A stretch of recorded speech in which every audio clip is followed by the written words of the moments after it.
Have you ever wondered what games you should keep or you should lose? Find out here at Purge Reviews. Creatures and Cupcakes is a little pressure luck game for children. This probably skews girls a little bit more. They have a princess on the front of it. I think that's where they're going for, but I think children of all ages and all genders can enjoy this one absolutely. It's a pressure luck where you're drawing things from the bag and you don't want to bust. As for the adults, we've seen this kind of game before. We've seen this actually quite a bit before.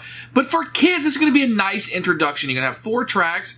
Some are going to be longer than others because there are more of the cupcakes inside, more opportunities to move. So kids are going to have to balance that out about which track they want to go down, how much they want to pressure luck. If you bust, you do get something for your troubles in elixir that can be used to help you from busting in the future. So a little bit's going on here. My kids were able to pick this up and play it very, very easily. I don't know if they've ever played a pressure luck game before, but they kind of started, they looked at the board like, well, Dad, this one's longer. Are there more cupcakes? Yep, there's more cupcakes. They started figuring out what they were doing. Each of them had different strategies, how they wanted to go through it. It's a pretty simple game. But for a kid's game, everything looks very good. It's very colorful. The components are good. I feel like the cupcakes were a little small. They kept kind of rolling off the table. It could have been a little bit bigger. But other than that, I think the game is fantastic. One I highly, highly recommend. It's a great children's game that you probably never heard of. Here's Creatures and Cupcakes, which is a little children's game. You can see it's very pretty. You have the different animals on the front here and the little kids walking up the lane. The back of the box is very colorful. It's very striking for children. This is put out by Social Sloth Games. So let's take a look what's inside. I do think the cover is going to bring a lot of kids in. There's your rule book, which we'll take a look at in a minute. You're going to have your board. We'll set aside. We'll open this up. You're going to get a bag. It's a pretty nice bag, although my hands don't fit into it well for kids. And you have these little, they look like hugs, if you remember, or these are cupcakes. They remind me of little hugs. These are a little bit small. They roll off the table pretty easily with little kids. We had a couple scares where these were going to fall out. We were going to lose them. These could have been a tad bigger. I understand they want to fit them in the bag, but this bag is pretty big. And they only say this much weight. So I think the size of that's kind of a detriment. You're going to get a bunch of meeples, and they're going to be in different shapes because there's 4 different animals that you have.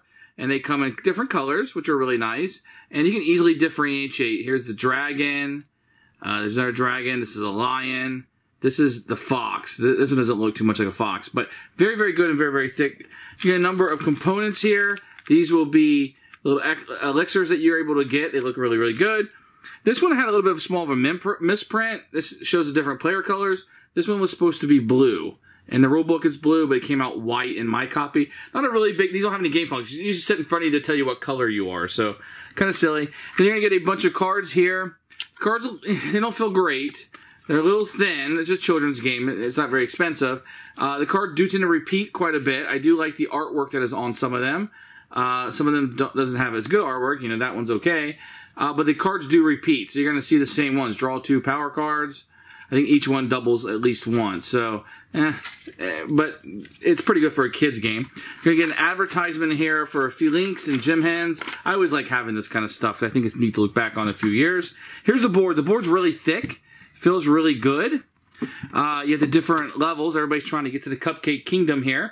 What's particularly interesting that my kids were able to pick up on is you can see that some of these, like the yellow, has less spaces to get in here, where red has more, and my kids were picking up on the probability, and they're 10 and 7, so that was really good that they knew which ones they wanted to go for. The board is really just 4 tracks to get down to the center. Excellent. Here's the rule book. You can see a picture from the front of the box. You're going to have your tape contents over here with pictures, which is great. Picture of setup, very easy to understand. And then the goal of the game, what you're trying to accomplish and how to play, overfeeding, and how the elixirs work. That's all really, really good.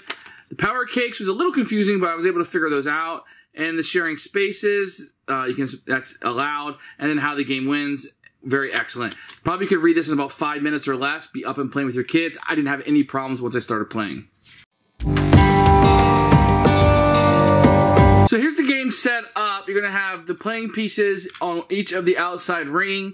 You're going to have all the cupcakes in the bag. The cards will be shuffled and put aside, and the elixirs will be nearby.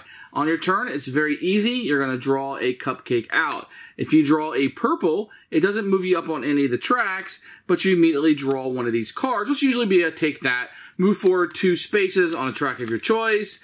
Pick a player ahead of you, an infection track of your choice. You move back 2 spaces, move forward 2 spaces. Some of these will say move forward 2 spaces when somebody passes you. Then you have this one that allows you to draw 2 additional cards. So basically, most of these cards will be immediate. Some will be triggered at the start of your turn. Some are played whenever somebody passes you. So that's what purple will do.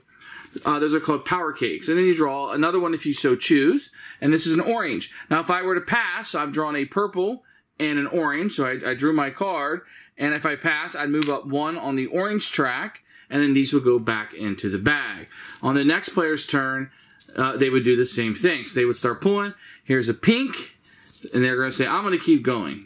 And they're going to pull an orange. And they feel very risky. They're going to keep going in the bag. Now, some of these, like orange, are in the bag more often. Here's a pink. So they busted. So they would not move at all. These would go back into the bag. But remember, they busted on pink.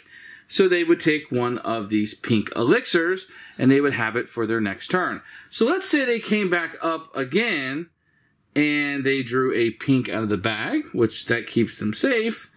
But they also drew an additional pink. So now normally they would bust because they've drawn 2 pink.